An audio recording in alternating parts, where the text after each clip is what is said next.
നിങ്ങളുടെ ലക്ഷ്യങ്ങൾക്ക് വേണ്ടി പണിയെടുക്കണമെന്ന ഒരു ആഗ്രഹം നിങ്ങളുടെ മനസ്സിൽ മുളയിട്ടിട്ടുണ്ടോ? നിങ്ങളുടെ ലക്ഷ്യങ്ങൾക്ക് വേണ്ടി പണിയെടുക്കണം എന്നുള്ള ഒരു ആശ നിങ്ങളുടെ മനസ്സിൽ ഉണ്ടായിട്ടുണ്ടോ? നിങ്ങളുടെ ലക്ഷ്യങ്ങൾക്ക് വേണ്ടി പണിയെടുക്കാനുള്ള ഒരു ചിന്ത നിങ്ങളുടെ മനസ്സിൽ ഉണ്ടായിട്ടുണ്ടെങ്കിൽ this is the right time. ഇതാണ് കറക്റ്റ് സമയം, ഇതാണ് യഥാർത്ഥ സമയം. പണിയെടുത്ത് തുടങ്ങിക്കോ. നിങ്ങളുടെ ലക്ഷ്യങ്ങൾക്ക് വേണ്ടി നിങ്ങൾ പണിയെടുത്ത് തുടങ്ങിക്കോ. നിങ്ങളുടെ ഗോൾ അച്ചീവ് ചെയ്യാൻ നിങ്ങൾ പണിയെടുത്ത് തുടങ്ങിക്കോ. നിങ്ങളുടെ ആഗ്രഹങ്ങൾ സാധിച്ചെടുക്കാൻ നിങ്ങൾ പണിയെടുത്ത് തുടങ്ങിക്കോ. നിങ്ങളുടെ മനസ്സിൽ ആ ആഗ്രഹം തുടങ്ങിയിട്ടുണ്ടെങ്കിൽ, നിങ്ങളുടെ മനസ്സിൽ ആ ഒരു ആശ മുളയിട്ടിട്ടുണ്ടെങ്കിൽ ഇതാണ് റൈറ്റ് ടൈം. പണിയെടുത്ത് തുടങ്ങിയാൽ, ഇപ്പോൾ കഷ്ടപ്പെട്ടാൽ, ഇപ്പോൾ പണിയെടുത്ത് തുടങ്ങിയാൽ നിങ്ങളുടെ ലക്ഷ്യം നിങ്ങൾക്ക് സാധിച്ചെടുക്കാൻ ആകും. ഒരു വയസ്സും ഒന്നിനൊരു തടസ്സമല്ല. 60, 70, 50, 40, 30 വയസ്സുകളിൽ അവരുടെ ആഗ്രഹങ്ങൾക്ക് വേണ്ടി പണിയെടുത്തവരുണ്ട്. അവരവരുടെ ആഗ്രഹങ്ങൾ സാധിച്ചിട്ടുണ്ട്.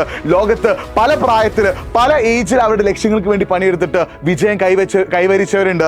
നിങ്ങൾക്കും അതിലൊരാളാവാൻ പറ്റും. നിങ്ങളുടെ ലക്ഷ്യങ്ങൾക്ക് വേണ്ടിയുള്ള, നിങ്ങളുടെ ആഗ്രഹങ്ങൾക്ക് വേണ്ടിയിട്ടുള്ള, നിങ്ങളുടെ ഗോളിന് വേണ്ടിയിട്ടുള്ള ആ ഒരു ആഗ്രഹം നിങ്ങളുടെ മനസ്സിൽ മുളയിട്ട് കഴിഞ്ഞു. ഇനി നിങ്ങൾ അതിനു വേണ്ടി പണിയെടുക്കാൻ തയ്യാറാണെങ്കിൽ നിങ്ങളുടെ മേഖലയിൽ നിങ്ങൾക്ക് നമ്പർ 1 ആവാൻ പറ്റും.